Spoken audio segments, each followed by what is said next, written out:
Hi, everyone. Welcome. We're going to get started in just a minute. And if you all can just say in the chat where you're calling in from today and maybe a word about how you're feeling, or a couple words would be nice just to get to know each other a little bit more. Hi, everybody. Excited to be here with you all today. We will get started in just a minute. We've got Sukey Forbes with us today.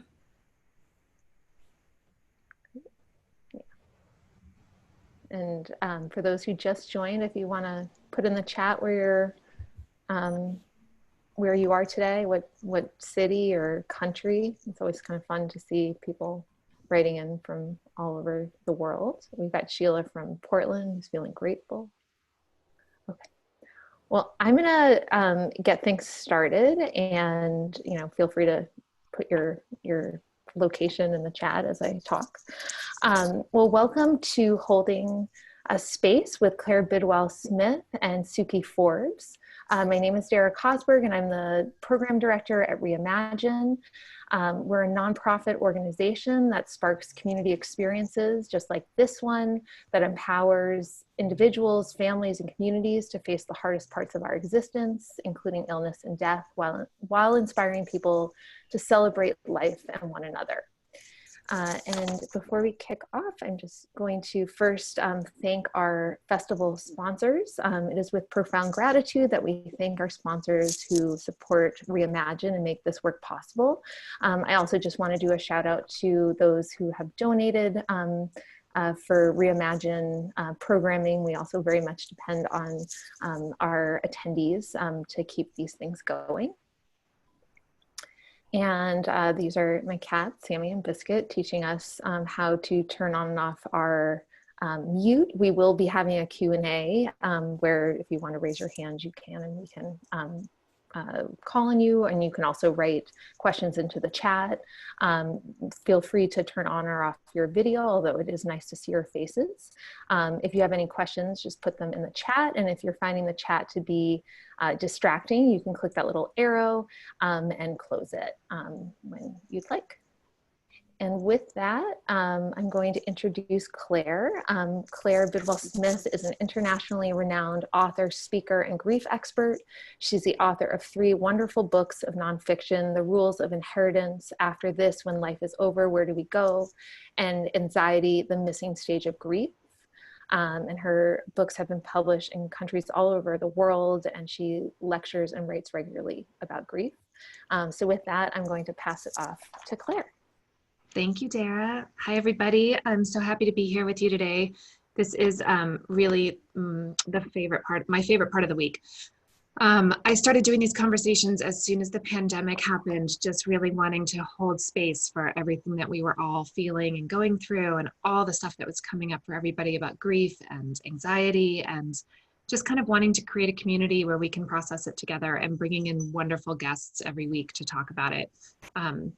I'm so excited today to have Sukey Forbes with us.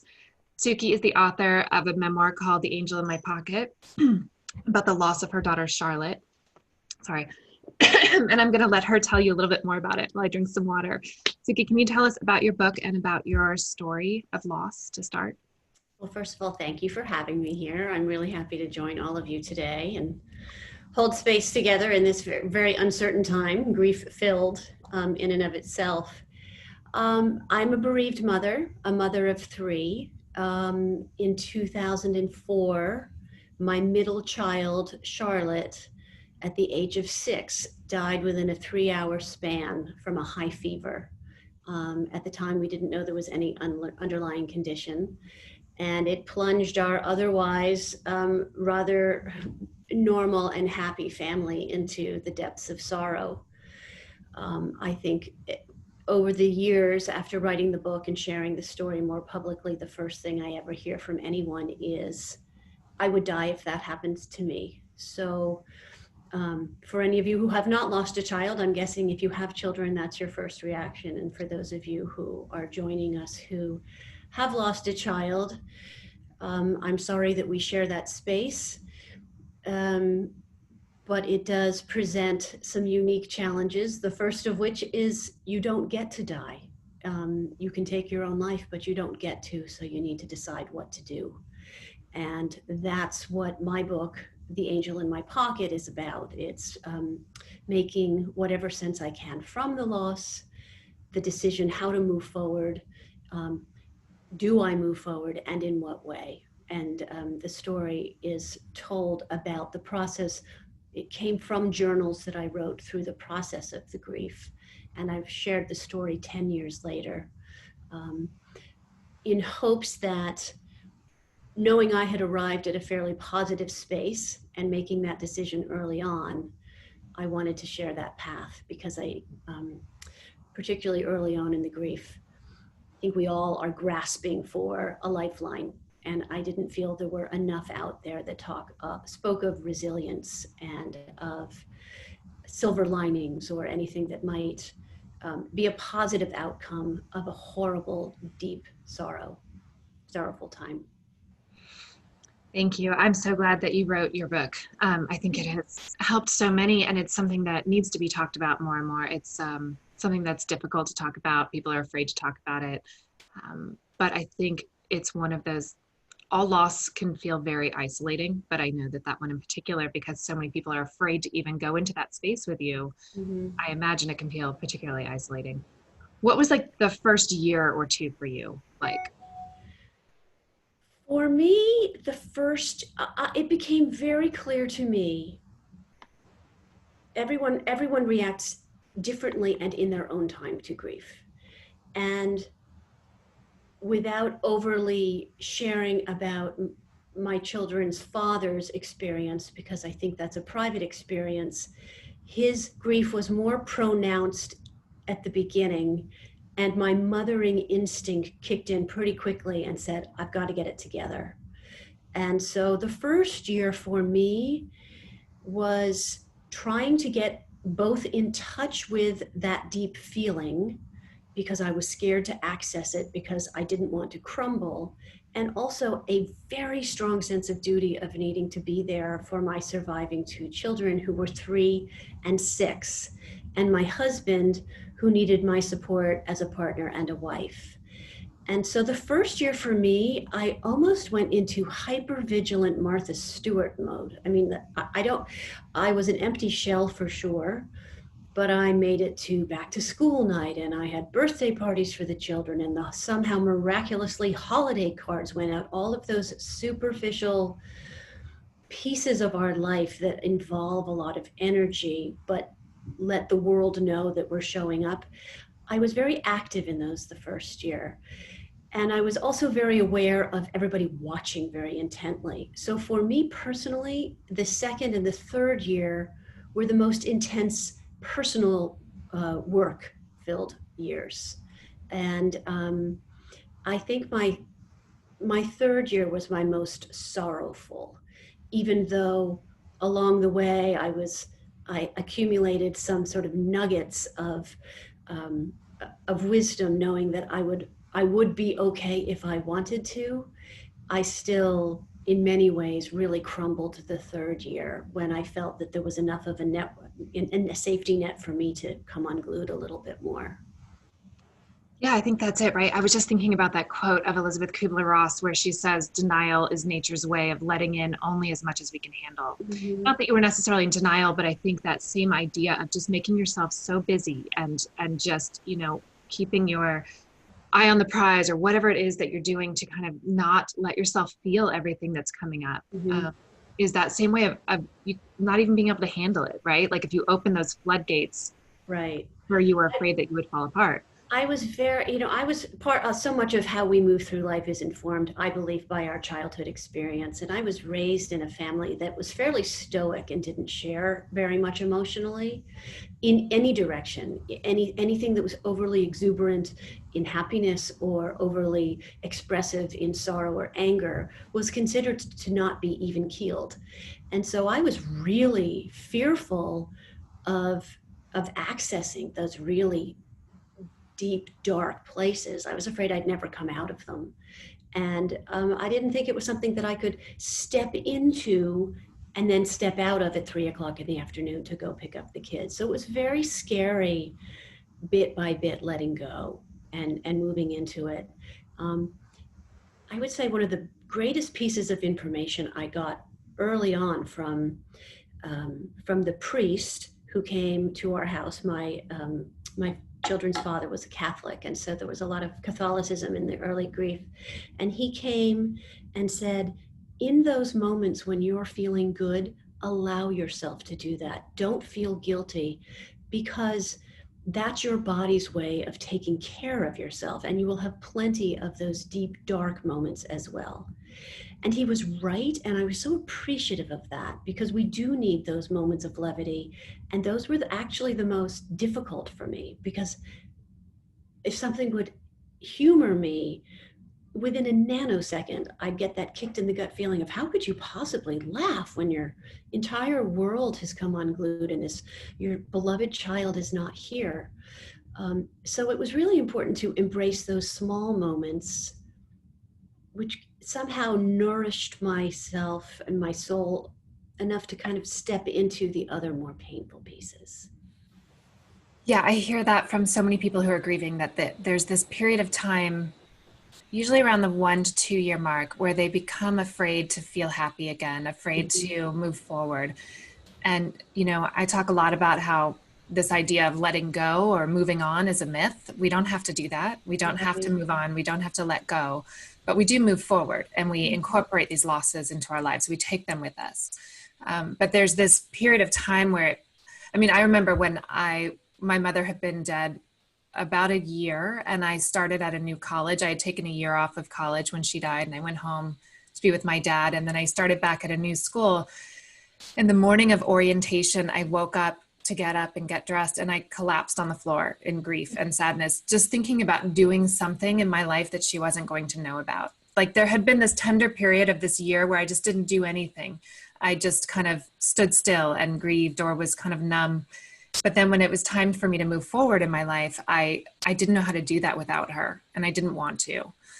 What were some of the things that enabled you to do that, and to begin to find those little peaks and valleys of moving forward? Such a good question, because I think we all really do struggle with the letting go. I like the way you reframe that, because in those moments of letting go, as you feel, as you let go of some of the dark pain, there's an emptiness that's left behind, and you don't know how to fill it. I think for me, I was very, very focused on making sure my other 2 children were all right. And one of the mistakes that they caution you about is making the bereaved child or spouse or whoever it is who's missing, if it's a person, making them larger than they were in life. So I tried very hard to still have 3 children, and made it a goal to make my grieving for my daughter Charlotte not take up more time and space than my mothering for my other 2 children, who were also very much in need of me. That was a guideline. I think it was also a lifeline. I was modestly successful initially, but over the long run, I think that it actually was a really good plan. And again, they were a lifeline. Having to fake it till you make it allowed me to let the joys of soccer games, or learning your times tables, or doing a fun art project with the kids, I was able to let those happy moments replace some of the spaces that had been taken up by grieving for my daughter. And it was not linear. I want to be really clear. There were moments, and then there'd be big setbacks, just like you talk about orientation, where you made the decision to go, and then you got there, and you were sort of stuck in yourself. And then you just have to keep your eye on the long game, because the short game is derailing on a pretty regular basis. Yeah, I think that's a good way to put it. Talk to me about grieving within a family system. One of the things I hear about and see a lot is people grieving differently. Someone asked me in an interview this morning about grief shaming, and my answer was that it's when we judge other people's grief process, right? But the thing is, we all have a different way of grieving. However, when you're grieving the same loss, so you and your husband or you and your other kids, you're all grieving the same person, but doing it in vastly different ways in the same walls, you know? So how do you navigate that? I spoke to a woman recently who had lost a 2-year-old daughter, and she and her husband were in such different places, and she really feared they wouldn't be able to find their way back to each other. It's really tricky, because particularly in the case of a loss of a child, and that's where my expertise, unfortunately, for lack of a better word, is here. The one person who has perhaps a similar experience to you is your partner. And yet we all are informed by how we are raised. And so we look at life through our own optic. And so that person who, presuming you have a decent relationship with your partner at the time of loss, which is a big assumption to begin with, but I'll only speak about myself. My husband and I were very close at the time of loss, but grieved very differently. And it was really difficult to be together and to be experiencing grief in a different way.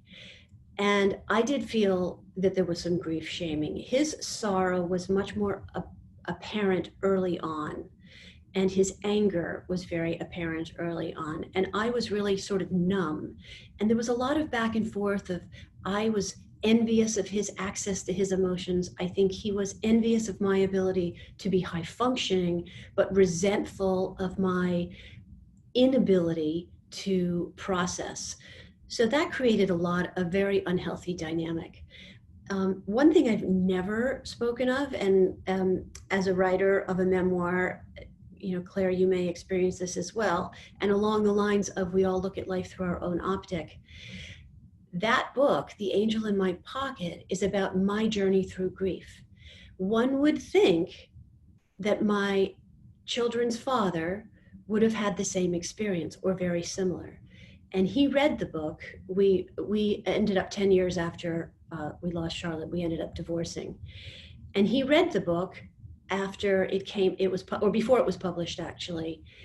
And he said that was not my experience with grief. It was as if I had written about another child.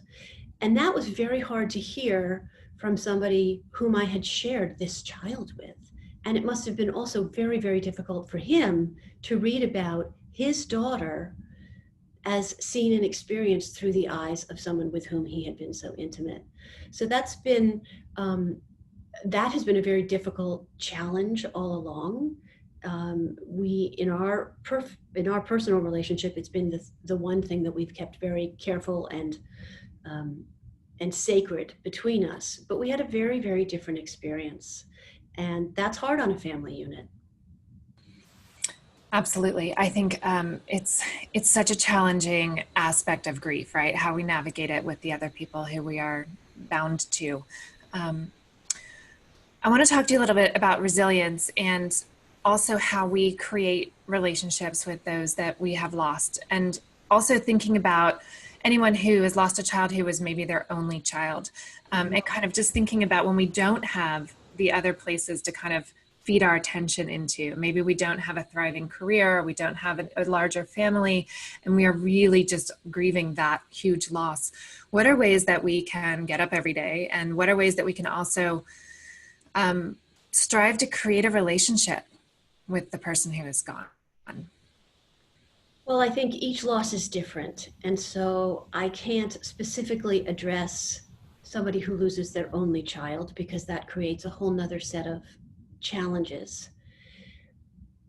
I would say that the familiar, or the common thread, is that if and when we decide that we want to be okay and want to find our way back to a healthy way of being, to, if not loving life, at least enjoying it and not just existing. I write a lot in my book about the very simple choices of dying, existing, or living. And if we choose to live, we need to find things that get us out of bed in the morning, just like you said. And that's different for each of us. For one person, it might be a pot of coffee and a hobby.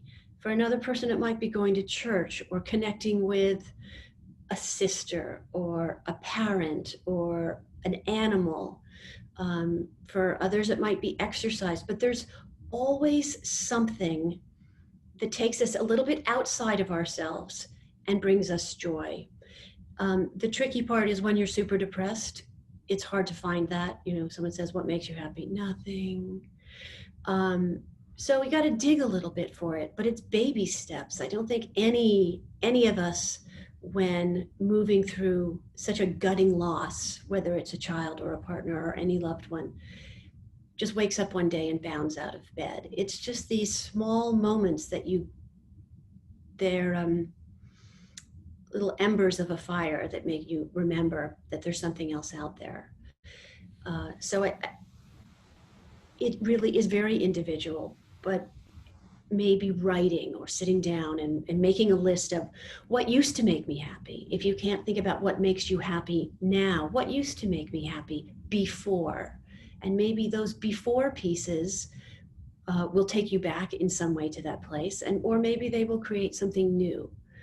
I think we all become profoundly changed by grief. And I focused on the negative of that initially, because people say, oh, so-and-so lost, whatever. And they were never the same. Well, I thought never the same meant scarred and ruined. And in fact, we are deeply scarred, but we grow. There are gifts and pieces that over time, after doing all of that hard work, or even just being there and showing up on a very minimal level, help us grow into richer people. And yeah. Absolutely. Let's talk a little bit. We're going to open it up to Q&A soon. So if anyone wants to start putting in questions or thinking about things they want to ask either myself or Sukey or both of us, start thinking about that. But I want to ask you a little bit about our timelines for grief and the length of grief. I feel like we've finally begun to swing as a culture towards acknowledging that grief can last a lifetime. Not that we're always actively grieving, you know, in those ways that you do in the first year or 5 years, you know, the drop to your knees kind of grief, the stand still in a room kind of grief. But loss stays with us forever. You know, my mom has been gone for over 20 years, and it is still a loss I live with every day. You know, I look at my kids and I think about my mom not being here, or just various things that constantly evoke the loss of her and my father. And you're 16 years out from the loss of Charlotte? Mm-hmm. What is your grief like today? What is that loss? How does it live with you today? It doesn't, I'm not surprised by it as much as I used to be. It's now somewhat more predictable in terms of, I do believe we carry all of our life experiences inside of us at the cellular level. Mm-hmm. And so when the holidays start creeping up, or her birthday, which is for me the hardest day of the year still, I start to feel funny in my body. And that usually it'll take me a day or two to realize, oh, right, that's what's going on here. It's a little bit similar to the women out there who maybe identify with having PMS, like you're just grouchy and uncomfortable in your skin, and all of a sudden you realize, oh, right, I know what's coming. That's a similar sort of prodrome for me. I also find that with my other children's rites of passages or important timelines that she would have hit graduating from high school or whatever, that I am very predictably sad. Mm-hmm. And holidays are also very tricky. But it's unusual that I will get that sort of socked in the gut feeling that was very typical in the first few years. And I want to just mention, I so love that you wrote about anxiety as the missing stage of grief, because I think that Kubler-Ross did such a wonderful job identifying the stages of grief. But anxiety is pervasive throughout the whole time. And once we have had that, the carpet ripped out from underneath us, I think we carry with us throughout the rest of our lives a sense of caution that can create anxiety at times that we know things can go terribly wrong. And that can both be helpful to have a little caution, but it's also something to be really mindful of and very careful with in people who have experienced grief, because that anxiety is, it may feel or look as though it's irrational, but it is deep and well earned for those of us who have had our lives explode from one moment to the next. Yeah, it really is. I think once you've had that rug pulled out from under you, you know in your bones that anything and often terrible things can happen. And that was, that was a reason why I jumped to begin having these conversations when the pandemic happened, because I think for those of us who have been through loss, been through these big events in life, going through something like this pandemic and all the uncertainty it has thrust us into evokes a lot of that anxiety that we kind of carry with us from these losses. I've heard from so many people who've gone through big loss that, it just gets stirred up again during these times. Mm-hmm. And so I wanted to kind of create this space where we can talk about it more and acknowledge it. I think it does get stirred up, but also in some ways, there's the balance, because in some ways I feel as though, having gone through grief and losing a child, being locked down in pandemic, in my personal circumstance, I was with a person I cared about in a place that I liked. I was safe. We were healthy. I thought, this is not so bad. Believe me, there have been plenty of horrible moments, and I'm very, very tired of where we are right now. But overall, I thought, through that first quick checklist, are my children okay? Are we alive? Are we healthy? And having that as a yes has enabled me to quell some of the anxiety that we are riddled with anxiety, with opportunities to be anxious right now. So in some ways, having had that overwhelming multiple year period of having to navigate grief has helped navigate other types of grief. No, that's a great point. It can make you even more resilient in some ways. There's a lot of great questions coming in, and one was one that I was going to ask you about anyway. Chrissy says that she'd love to hear from either or both of us about how an expanded, reinvented, or changed sense of spirituality either happened as a result of grief or facilitated some of your own resilience in your grief. And I know, Sukey, much of your book is about this, and it's also something that, we have loved about each other is our sense of spirituality. We've both seen psychic mediums. We have really kind of delved into that arena in a lot of ways in order to work through our own grief and understand it. Do you want to speak a little bit about your journey of that? Yeah, I was not raised with much formal religious training.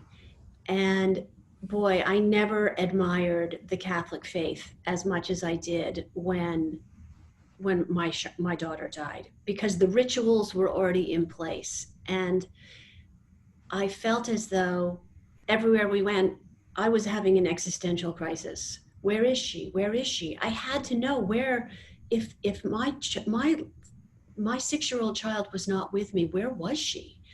And I just could not rest until I had some sense of where she was. I couldn't believe that she just vaporized, but I didn't have any formalized training to fall back on. And so in some ways that allowed me to seek what I truly believed in. And I tried on a lot of different things, and there's nothing like desperation to make you more open-minded. I attended lots of different conventional religious services. I spoke with many friends who were devoutly religious. I read a lot of books.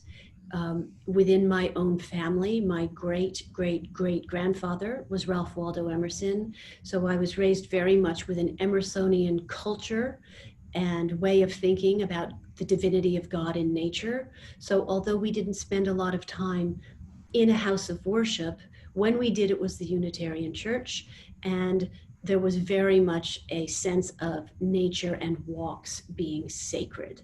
And so for me, that was the place that I most felt in touch with Charlotte, and that in the natural cycle of life and death in the world, I was able to make more sense of what was happening with her. In terms of spiritual growth, part of this process, I also was desperate to communicate with her and to find a way to reevaluate a relationship I believed had to continue in some way. And at some point, I had heard about a psychic medium who talks to people who have crossed over to the other side. And I attended as a guest in the audience a presentation of about 500 people. And the woman spoke about her gift and her ability to talk to people on the other side.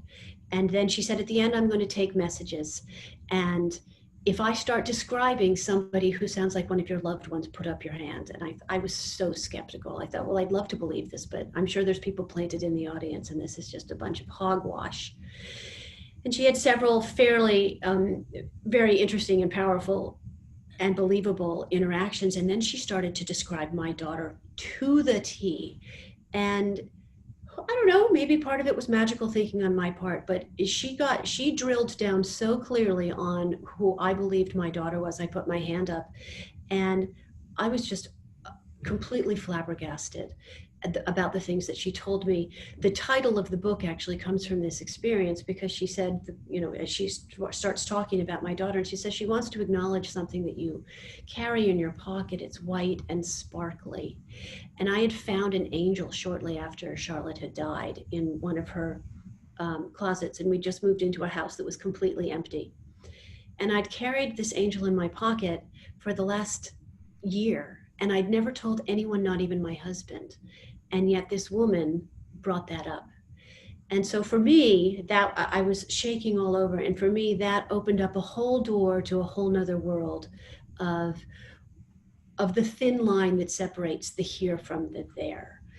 And that is not necessarily the answer for everyone for grief, but for me, it nurtured that spiritual piece that needed a connection with her, that it gave me a larger sense of life, and it started to cement how I felt about my place in the world. And so I continued along that path. I believe that there's lots of different ways to get to that place, but for me, that journey was very, very profound. And once I had a sense that I could communicate with Charlotte, it allowed me to rebuild a relationship with her in a new way, which I believe I've done, and is largely the reason that I feel I stand tall now and have been so resilient, is that we've completely recreated something.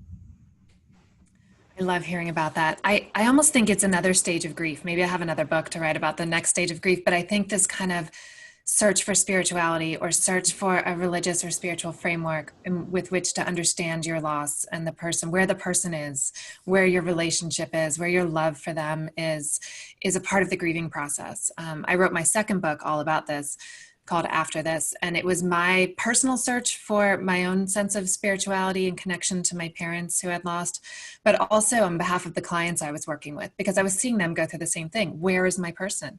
How can I talk to them? How can I communicate with them? How can I check in on them? Can they see me?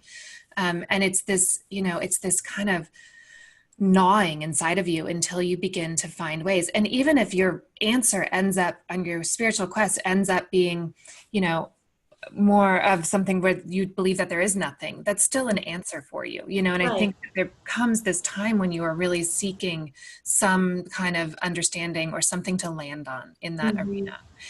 And I think it's so important to be curious. I think a lot of us are brought up with a certain kind of framework that comes through our family history, and whether it's bland or intense or, whatever it is, we feel kind of stuck in it. And so finding the curiosity, giving yourself permission to be curious about all kinds of different rituals and spiritualities and religions and ways to tap into that.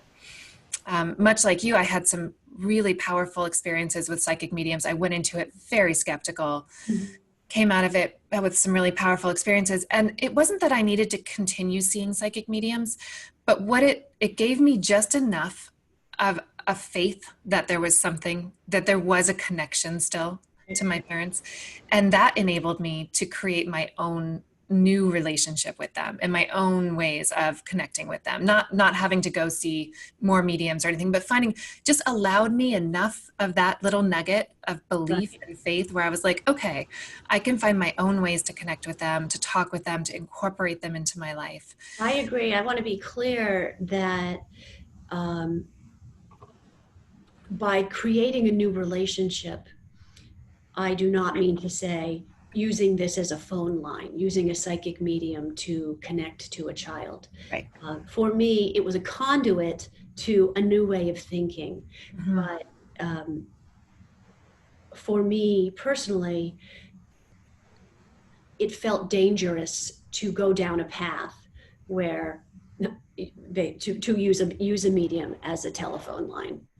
So I don't know if I implied that. I did not mean to. It just occurred to me. No, you didn't. But I was just as well making the point that I didn't want to become dependent on that way of connecting, but it enabled me in this really beautiful way to really shift. But it took me a while to get to that place. I can't imagine in the first year or two that I was even ready.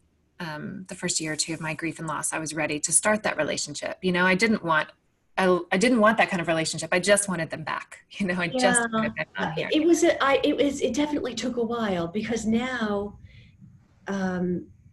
I feel the relationship is much more, really like an angel. She's a higher evolved intelligence. When I think of her, I have deeply sad moments for the earthly relationship that we had and would have had, or I hope we would have had, moving through her life here. But I feel a sense of connection to her wherever she is. And that gives me comfort that I can invoke that. Just a sense of connectedness. I've not sat down to think about what physical form she might take, but I have the comfort level personally that some essence of who we are in this life is present in once our loved ones pass over. And that was enough for me to know that I could still let go of some of the deep searing pain, but still have something to hold on to. Those are tricky terms to use. I know we started on letting go earlier, but I did want to have, if not a vessel to hold her in, I wanted to have some framework in my own way of thinking that didn't have to just let her vaporize and never be a part of my active life now. Mm-hmm. Yeah, that's beautiful. I'm going to look over here at the questions a little bit more. There's another question from Kristen that says, what guidance is there for not comparing grief? My biggest loss was my father, but my girlfriend lost one of her twins. When we are both sad at the same time, I internally feel guilty that I am sad too, because her loss seems so much greater. That makes me think of David Kessler had a quote recently that said, the biggest loss is always your loss, and it's true. It's impossible to compare these, the loss of your father, Kristen, is your biggest loss, and your friend's is, obviously hers, but they're just so different. They can't be compared. Right. I think we're so hard on ourselves, and we're hard on each other too, even if we don't talk about it. And no matter what your loss is, it is your loss, just like you said. Mm-hmm. I feel moments of it too. Even just now, a few minutes ago, I was talking about my mom and I was like, God, she's been gone for so long. And I'm still always kind of talking about this grief. And I do it in a context often of my work, but still it's, I've every once in a while, I'll see a comment on a book review or something that's like, gosh, is she not over her parents yet? Her dead parents. And no, I'm not, I'm a highly functioning person. I have a vibrant life. I love my life. But I still really miss my parents, and the losses of them live with me, as they do with all of us. And I'm always seeking to acknowledge and help people feel okay about holding these losses in their lives and living with them as well. Sheila says, having lost my husband and participated in many grief support groups over the past 3 years, it seems to me that people who lose a child can have a uniquely painful grief journey, recognizing that there is no hierarchy of grief. There's no, this loss is worse than another type of loss. A hospice grief facilitator told me that it takes a special person to be able to facilitate grief groups with parents who have lost children. Can you talk about unique challenges that parents face when grieving the loss of a child, or how people can support grieving parents? I know this is a really big question. Okay, so I think it is really hard to put things into a hierarchy of loss. And in any loss, it's really important not to say, I know how you feel, even if it's, I've lost another child. Those of us who have lost children, or if we have in common the type of loss, there is some commonality, but we never know. We don't walk in anybody else's shoes. So, but that's such a tough question. Help me out here, Claire. Well, what worked for you? What were things that felt supportive or helpful to you? What were things people said to you that were helpful? I mean, we can all list the things that people have said to us when we're grieving that are not helpful.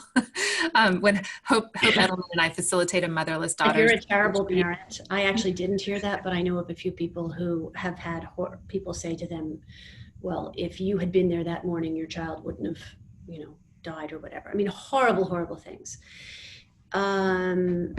So what was helpful? What was supportive to you? I could not believe the humanity that was shown to me consistently by anybody, reaching out and touching, or the softness in their eyes. I would say the general kindness and empathy goes so far that overall, that was the greatest thing of all. It's just someone to say, I am so sorry, and mean it. And there's really nothing else they can say. What wasn't helpful is let me know what I can do, because when you're in the depths of grief, you have no idea what anybody can do. So a choice of what was helpful, if someone were to say, I'm going to come to your house for an hour. I can do laundry, I can go to the market, or I can take your kids to the park. Which would you like? 3 choices. That made it easier to respond. But just I'm coming over, how can I help? I used to dread those calls. So and small gestures, little notes, little check-ins, they were all really important. I would say just the general softness of people in business and in life, at the supermarket. Hey, don't jump. Excuse me? Jump. That was really important and very healing. Just I felt very held. So I would say in any loss, that's the most important thing to say. Mm-hmm. I know. I think so many people find themselves uncomfortable seeing their friends, their loved ones, their family members in pain. So they try to fix it. They often stumble into something that ends up not feeling good to the person who is grieving, and it's so rarely intentional. They're really trying to find some way to just fix it, make it stop. They don't want to see you hurting, right. But they often put their foot in their mouths, and stumble into things, and then it feels so hurtful. Or it gives you certain messages about your grieving process, like you're supposed to be crying more, or crying less, or cleaning out a bedroom, or not cleaning out a bedroom, or like whatever it is, that they're trying to come in and do, ends up giving you this message that feels a little shaming here and there. And so that's tough. Shame is a really tricky one and super unhelpful, but I think we all feel it in many different areas.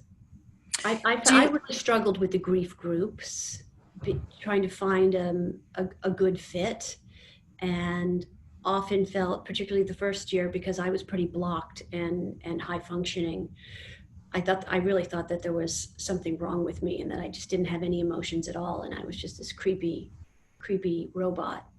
And that was really tricky, to be in those groups with people who were so comfortable and had such great access to their emotions, that there was a lot of personal shaming that I would leave feeling much worse. Like I'm a horrible person for not feeling so sad in this moment. It's one of the most common things I hear when people come to talk to me is that they think they're doing something wrong. Their grief process, they're not doing it right. You know, they're stuck in some area of it. They're crying too little, crying too much. They're angry. You know, whatever it is, they feel like they're doing it wrong. So just allowing people the space to grieve the way they need to is so important. But we are really hard on ourselves when we're grieving too. I do think that that's, again, going back to the kindness and things that are helpful, just reminding people that it's okay to be okay. Because I did feel that there was an expectation. I felt most okay when I was weeping, because I thought that was the expected response. Anything short of that, being angry or disorganized or lazy or sick or numb, just felt like felt wrong. And sometimes even laughing. And that was the worst of all. Yeah. And I mean, I had funny little kids in my house because they rarely made me laugh a whole lot. And I spent a lot of time feeling bad about that. But I think that probably was a big part of survival, now that I look back on it. Yeah, I bet. When do you feel most connected to Charlotte now? Do you do things to invoke it, to tap into it?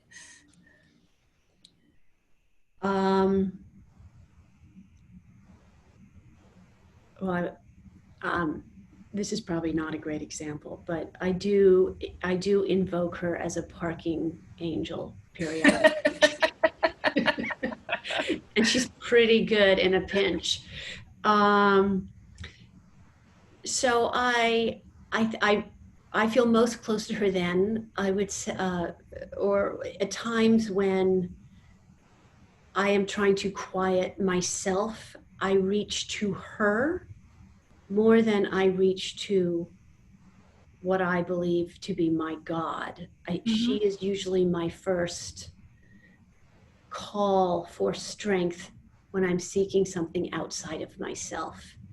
And so those are usually moments when I need extra patience dealing with a child, or a work situation, or anxiety about any number of things. I will call for her, sit quietly and say, you know, are you here? I mean, almost calling for a virtual hug, and I feel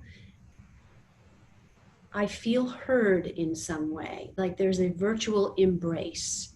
And I don't fully understand it, but it's part of the connection that I believe I created through the grief process. And for me, that feels very real. And to my marrow, it is real.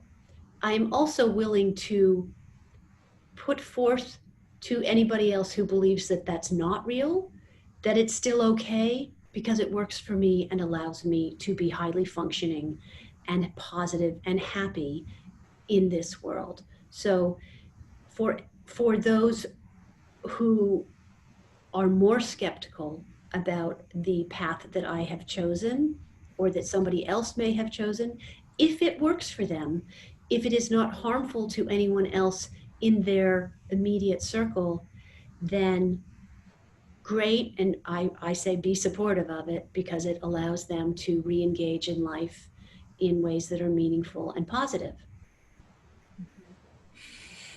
No, I totally agree. I think that everyone has to find their own path and their own way to do this. There's no exact formula for anyone. Chrissy says that she found both of our books and the spiritual aspects of them really touching. And Kimberly writes that it was interesting when her boyfriend died of cancer to see his parents go through the loss of a child. The best thing Rob left, I think she's saying the best thing that he left her was his parents. They still talk every month 20 years later, and they have a deep connection, which is really so beautiful. It's really sweet. Yeah. And then Barbara says that she's feeling that she has a connection to those who have passed is vital to her life. It also helps me think about future losses that are inevitable in our human form and how people continue on to face their story in humanity. Her grief is 50 years old, and thank you for addressing this connection to our loved ones. I think it's so important to continue to cultivate and foster these relationships with the people that we've lost. I think, 20, 30 years ago in the grief world, the take on it was that we really needed to move on. We needed to let go and move into our lives and, you know, get rid of the things that belong to that person, you know, remarry if we lost a spouse, have another kid if we lost a child, you know, kind of just move on. And we've really come in the last 20 years to this place of realizing that that doesn't work. We need to incorporate these losses. We need to create new relationships with the people that we've lost. And how do we do that? And how we do that is what Sukey and I are saying. It's so individual for everyone. Everyone kind of has their own path and their own timeline. I think when you're in the first year or two of a big loss, it can feel impossible to contemplate creating this kind of spiritual relationship and connection. You know, again, like I said earlier, I just wanted my mom back. I didn't want a spiritual relationship with her. You know, I was a 20-year-old kid and I was like, screw that. I just want my mom. There's the whole bargaining, right? I've been a really good griever for 2 years. Can I have my kid back now? Yeah, totally. Paige says, how did writing your memoir affect your grief and or relationship with Charlotte? That's a good question. Writing the memoir was actually very healing, but not in the way that a lot of people say, oh, it must have been very cathartic. Most of the angel in my pocket came from journal entries during the 7 years after Charlotte died, when I was trying to make sense of spirituality, of loss, of relationships. And I needed this book on my nightstand. And since it didn't exist, once I decided I wanted to get back to as good or better and resilient and embracing life, I became determined that I would write about it when I got to that place. So the process of writing it, well, I suppose the process of writing it was cathartic along the way. The process of putting the book together felt like a victory.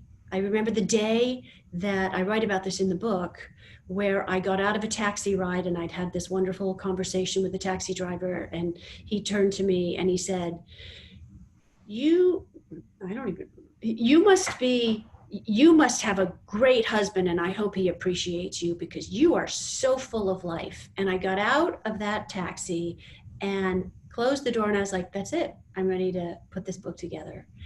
And after the book was put together, I know this is slightly different than what you've asked, but sharing the story with people was incredibly healing in ways that I did not expect. Having been raised in a very stoic environment, I wasn't used to leading with vulnerability. And I found people so receptive to the softer side of me when I cried or was willing to be emotional. It so charged up every fiber of my being about the kindness of people. And so I would say it was really good for almost every relationship and for how I navigated the world. It was not good for my marriage, but I was already divorced when I was doing the project, but we grieved in very different ways. Neither one necessarily right or wrong, but very, very different ways. Did it change anything about your relationship with Charlotte, or your understanding of your grief? Or you mean what, writing the book? Writing the book, yeah. Going through that story, like having to harness it as a story. You know, I know as a fellow memoirist, you have to take this lived experience and turn it into a story. And when you look at it in that lens, sometimes you see things you didn't realize, or it changes things. I will say, I would say most of all, my biggest moment was when I was a guest in the audience, and I had that massive aha moment with the psychic. That totally transformed my path and my relationship with my daughter. However, I did feel that through putting together the book and going back and reflecting on stories throughout the course of my life, I was left with a sense that we have a little more foreknowledge of our lives than I had expected. And I still don't know what that means, but looking back, I'd had some very strange dreams earlier in my life that looked at through a different lens of losing a child. made me wonder if I knew all along that I had a disagreement with Charlotte when she came into this world, that she wasn't going to make it. And I'd had anxiety dreams as a young parent of 3 children on numerous occasions. And my child was very healthy up until the end. But I had dreams that Charlotte died, that we'd go off a boat and I could only grab 2 of my 3 children. And routinely I would grab the youngest and the oldest and not Charlotte. And I'd wake up gasping for air, thinking I couldn't save Charlotte. I couldn't save Charlotte. And that happened a number of times. And so putting that together during the story process and remembering that those dreams had occurred on a larger scale made me wonder, is there more to this than just this experience in life? Did I know more in the past? So I'm not sure that necessarily affected my relationship with her, but the overall relationship with all of us in terms of our paths that we take in this life and before and in the next. Yeah. I know. I think there's a lot going on that we can tap into intuitively within ourselves in order both to grieve and to understand our stories and our connections to everyone. I'll say in these last couple of minutes that Sukey and I have such a special connection. When her book came out, everyone kept telling me I needed to meet Sukey and read this book. And I was having a very hard summer. One of my best friends had just died. She was a 37-year-old mom of 2 and had gotten breast cancer and died very suddenly. And I was kind of going through that summer and everyone kept emailing me about Sukey's book.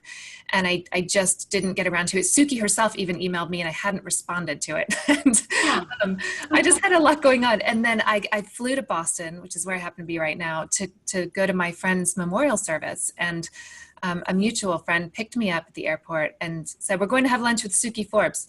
And she, my friend Tasha, who I'm here right with now, knew you. And we met. Sukey and I became good friends. And 2 years later, I was at Sukey's dinner table for Thanksgiving. And she sat me next to my now husband, her cousin, Mark. So I had to keep you around. There was some of your intuition, though. At the night I arrived at Sukey's house for that Thanksgiving, she said, I think you're going to like the seating arrangements tomorrow. I've put you next to my cousin, Mark.